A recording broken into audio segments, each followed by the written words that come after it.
മലയാള സിനിമയിലെ നടന്മാർക്കിടയിലെ നൃത്തരംഗങ്ങൾ നോക്കിയാൽ അതിൽ ഏറ്റവും മനോഹരമായി നൃത്തം ചെയ്യുന്ന നടൻ മോഹൻലാലാണ്. ആ നടന്റെ അനായാസമായ നൃത്തച്ചുവടുകൾ കൊണ്ടല്ല അത് സംഭവിക്കുന്നത്, മറിച്ച് അയാളിലെ ചടുലതയും താളവും കൊണ്ടാണ്. വലിയ സ്റ്റെപ്പുകളൊന്നും വേണ്ട, ചുമ്മാ ചുമലൊന്നനക്കിയാലോ കാലൊന്നനക്കിയാലോ ഒക്കെ മതി. താളം അതിങ്ങനെ നിറഞ്ഞു കവിയും.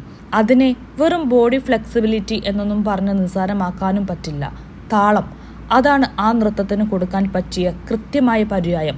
ഉദാഹരണങ്ങളായി പറയുകയാണെങ്കിൽ കുനുകുനെ ചെറുകുറുനിരകൾ, നെഞ്ചിൽ കഞ്ചബാണമെയ്യും സ്വർഗറാണി, തകിൽ പുകിൽ കുരുവക്കുഴൽ, പൂവേ പൂവേ പാലപ്പൂവേ, രാമായണ കാറ്റേ എൻ നീലാംബരിക്കാറ്റേ, മാനം തെളിഞ്ഞു നിന്നാൽ, ദാം കിണക്ക ദില്ലം ദില്ലം തുടങ്ങിയ പാട്ടുകളുടെ നൃത്തരംഗങ്ങളൊക്കെ ഒന്ന് നോക്കൂ.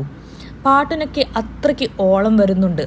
അതൊക്കെ മോഹൻലാൽ എന്നൊരു നടന്റെ താളം കൊണ്ട് മാത്രമാണ് സംഭവിക്കുന്നത്.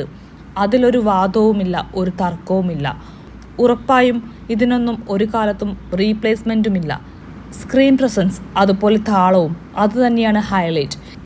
ഇനിയിപ്പോൾ രാജശില്പി, കമലദളം, പാദമുദ്ര, വാനപ്രസ്ഥം ഇവയൊക്കെ നോക്കിയാൽ അതൊന്നും താളം എന്ന ഒറ്റ വാക്കിൽ മാത്രം ഒതുങ്ങുന്നതുമല്ല, അതിൽ ഭാവാഭിനയം കൂടിയുണ്ട്. ശിവതാണ്ഡവത്തിന്റെ ലഹരി കത്തിക്കയറിയ രാജശില്പിയിലെ ആ നൃത്തരംഗമൊന്നും നമുക്ക് എളുപ്പത്തിൽ മറക്കാനും പറ്റില്ല. ഇല്ല, എല്ലാം കൊലകൊല്ലി ഐറ്റം തന്നെയാണ്. അതെ, ഇതിനെയൊന്നും നൃത്തം, ഫ്ലെക്സിബിലിറ്റി എന്നൊന്നും പറഞ്ഞ് ചുമ്മാതങ്ങ് ചെറുതാക്കി കളയാനാവില്ല. താളം അതാണ് എക്സാക്ട് വേർഡ്.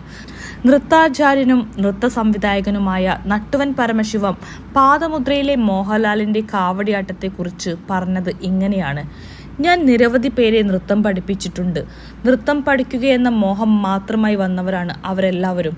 എന്നാൽ ലാൽ സിനിമയ്ക്ക് വേണ്ടിയാണ് നൃത്തം പഠിക്കാൻ വന്നത്. എത്ര ചടുലമായിട്ടാണ് അദ്ദേഹം നൃത്തം ചവിട്ടുന്നത്.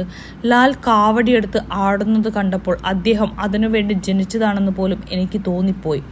മോഹൻലാൽ കാവടിയാട്ടം നടത്തുന്നത് കാണാൻ അന്ന് മമ്മൂട്ടിയും എത്തിയിരുന്നുവെന്ന് പോലും സംവിധായകൻ ആർ സുകുമാരൻ പറഞ്ഞിട്ടുണ്ട്. മാത്രമല്ല, അംബാസമുദ്രത്തിലെ മലമുകളിൽ വെച്ചിട്ടായിരുന്നു രാജശില്പിയിലെ ശിവതാണ്ഡവം ഷൂട്ട് ചെയ്തത്. അതും രാത്രിയിൽ. ചുറ്റിനും വിറക് കത്തിച്ച് തീക്കുണ്ടം ഒരുക്കി അതിനു നടുവിൽ നിന്നായിരുന്നു അത്രേ നൃത്തം. തീജ്വാലയുടെ ചൂട് അസഹനീയമായിരുന്നു.